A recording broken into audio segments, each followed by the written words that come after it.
People like specific solutions to their problems. They don't want generalities. They do not want cliches. They want to know exactly, specifically, precisely, how do I fix my problem?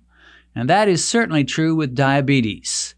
And if that's how you feel, this video is for you. But I must warn you, you're going to have to endure a little bit of corniness to see the point and find the solution you need.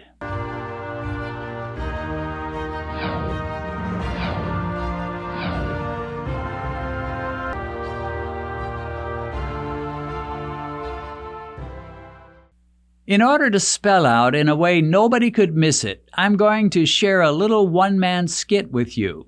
Actually, I guess you could call it a one-man, one-meter skit. It all starts when Bobby Joe finds out he has diabetes and calls his cousin Billy Bob wanting some advice. He will have an answer for me. He's the sharpest tack in the box. Cousin Billy Bob can help me if anybody can. If he can't help me, I'm doomed. I'm just doomed. Please be home, Cousin Billy Bob. Please be home. Is that you, Cousin Billy Bob? Yeah, it's me, Bobby Joe. I wanted to tell you, I've had some terrible news.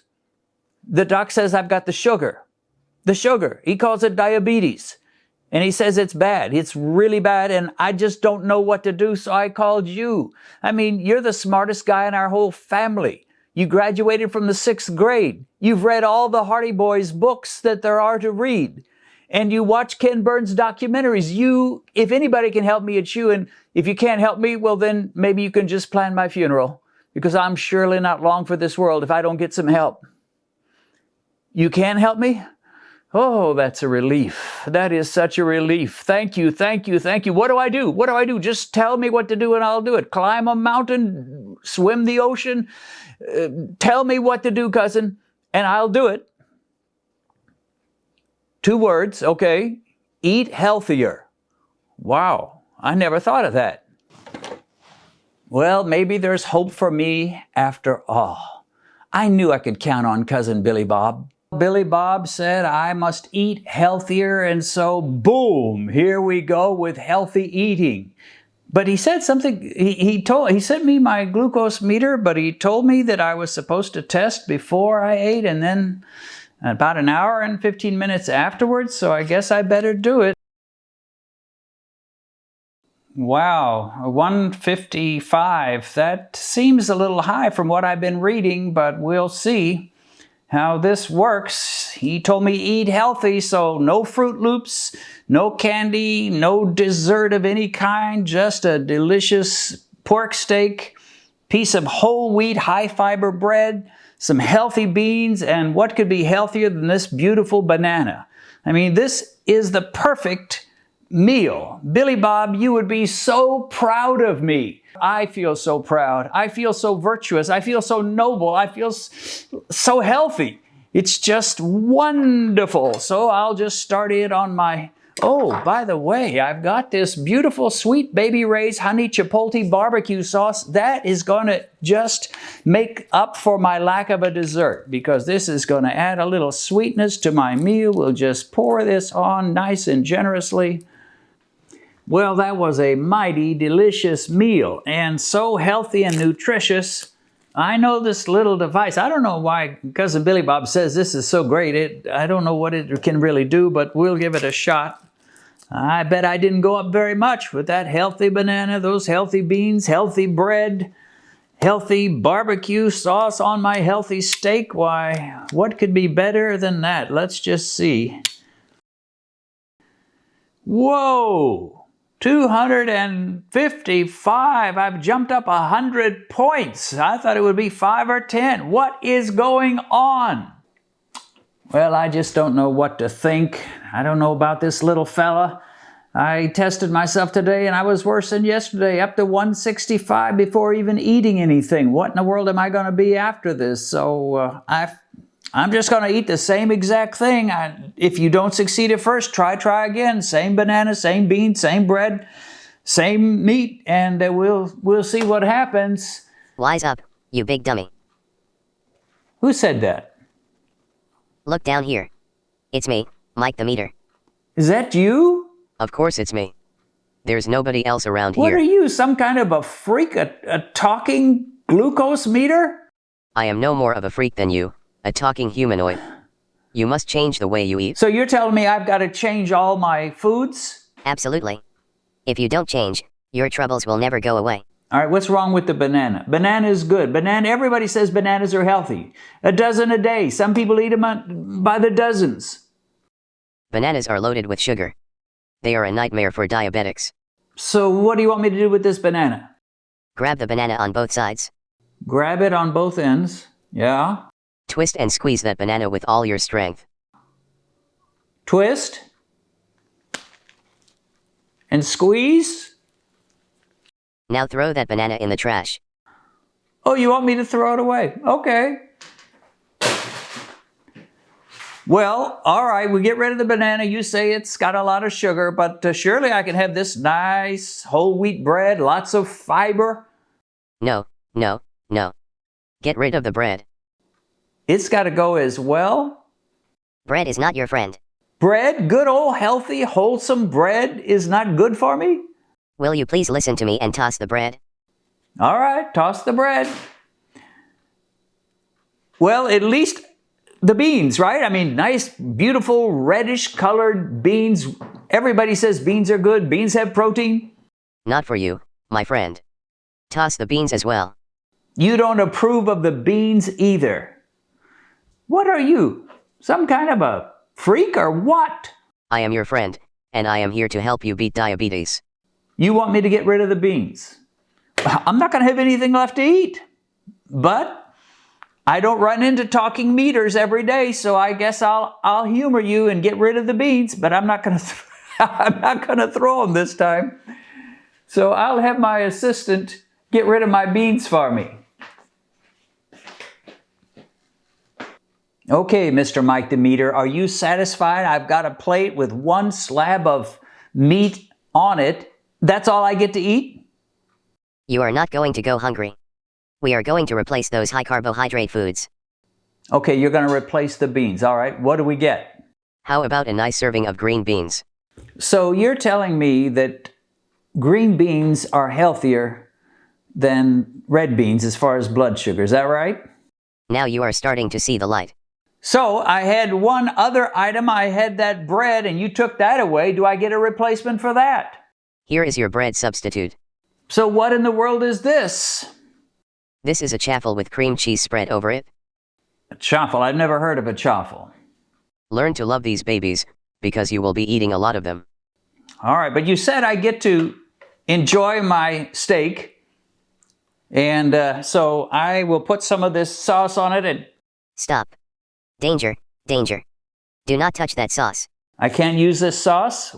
I love sauce on a steak. I love steak sauce or some kind of barbecue sauce. This is honey chipotle barbecue sauce. That is loaded with sugar. Check the label. Okay, it says 16 grams of carbs. That equals 1/2 of a soda. Try this sugar-free steak barbecue sauce. Okay, this says no sugar added. Total carbs is 4 grams for 2 tablespoons. Well, that cuts it down a lot, doesn't it? Yes, it surely does. All right, so green beans, steak with some sugar-free sauce, avocado, half a chaffle. That's my meal, right? You got it, buddy. For being a tiny little guy, you are kind of bossy. You know that? Maybe so, but you will thank me later. But I'll try it. But if my blood sugar rises 100 points like yesterday, I'm throwing you in the trash, buddy. So you better hope this works. Well, Mike, this is the showdown. We're going to find out whether you make any sense or not, whether you have any good advice or not. You had me to change up my meal tremendously. Is it going to do any good? Am I going to gain anything over yesterday with my 100-point rise? We're going to find out. So let's just see what you can do. And you better hope this works, or you might end up with the banana in the trash.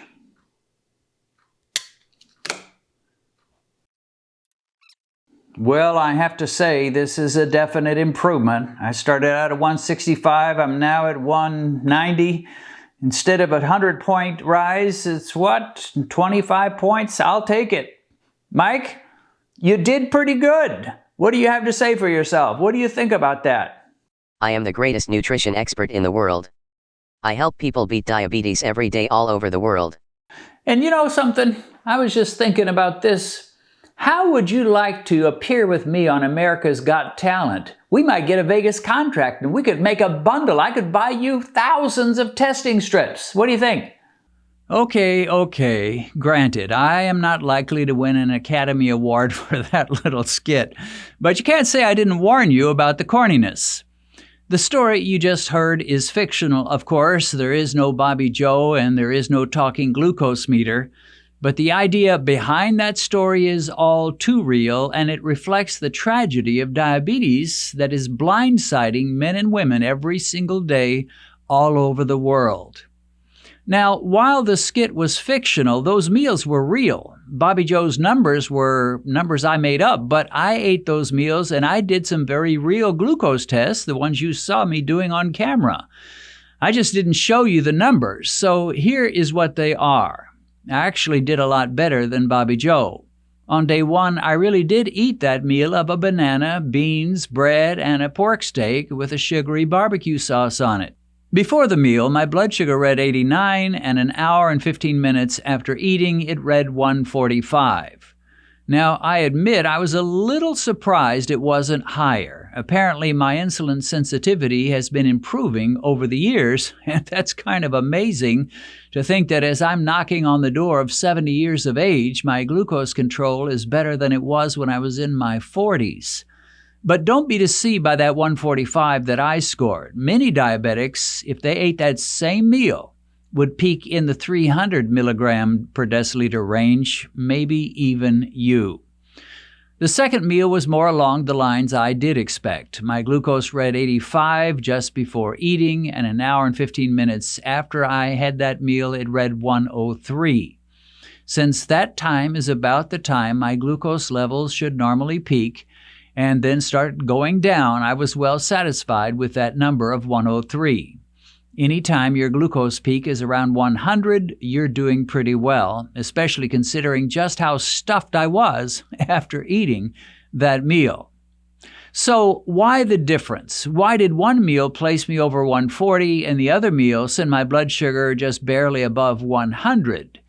The obvious answer is the foods I ate made the difference. The first meal involved quite a few carbohydrates, and the second meal was skimpy on the carbs. And my body reacted accordingly. Now that does not surprise me. I guess I've tested my glucose thousands of times over the last 20 plus years, and I've seen this happen again and again and again. High carbs drive high blood sugar, and low carb meals result in much lower blood sugar. That is just as much a law of nature as gravity. Now, I didn't invent the system. I just try to work with that law rather than fight against it or simply ignore it as so many diabetics do. And your body doesn't much care whether those carbs come from German chocolate cake or whole wheat bread. Regardless of what some so-called experts will tell you, Mike the glucose meter tells me again and again ad nauseum that this is true. It's true in the summer, and it's true in the winter. It's true with black people, and it's true with white people. It's true with Asians, and it's true with Hispanics. It's true if you're highly intelligent, and it's true if you're as dumb as a rock. And you cannot get around it. Trying to pretend like carbs do not raise glucose is like jumping off a tall building and trying to pretend like you're not really falling. So how specifically do you defeat diabetes and bring your glucose levels down close to the normal range? You start with vetting your meals and the foods that you eat. Using Mike, your glucose meter, as a guide, you replace foods, you modify foods, you find substitutions for foods. You modify your meals and then you test afterwards to see the effect on your blood sugar. You replace foods and then you test. You cut back on portions and then you test. You find recipes on the internet and then you test. You eat some of the meals that everybody in the whole world is telling you are healthy, like oatmeal, like granola, like quinoa, and then you test. You buy some foods that are marked keto or low carb, and then you test them as well. I must warn you, you're going to become a little cynical when you find a lot of surprises with all that testing. And when you hear some of the nutritionists tell you that foods are perfect for you, and then you check and you discover that they almost have as many carbs as candy bars do, and Mike the glucose meter tells you, these don't work for you. But in the end, you will gather a collection of meals and recipes that work for you. Your blood sugar will come down, your fasting glucose will decrease dramatically, and your doctor will be amazed and wonder why you're so different than all his or her other patients. But you know you didn't do this on your own. You had help. A little guy named Mike came to your rescue and showed you the path forward. No, your glucose meter won't actually talk to you, but those numbers it shows you will speak loud and clear, and you'll soon get the message and discover the path out of the morass of your diabetes, out of your health problems, out of your lack of energy, and into the land of blessed health that can take you through your 50s, your 60s, 70s, and as many days as the Lord gives you on this beautiful earth. I want to encourage you to join Benedict and me in our home through our new podcast, Discover the Word with Den and Ben. While you drive in your car or while you walk or exercise at the gym, you can be learning the Bible through our low-key, user-friendly Bible studies. To get the information you need to listen to our Discover the Word with Den and Ben podcast, click on the link in the description.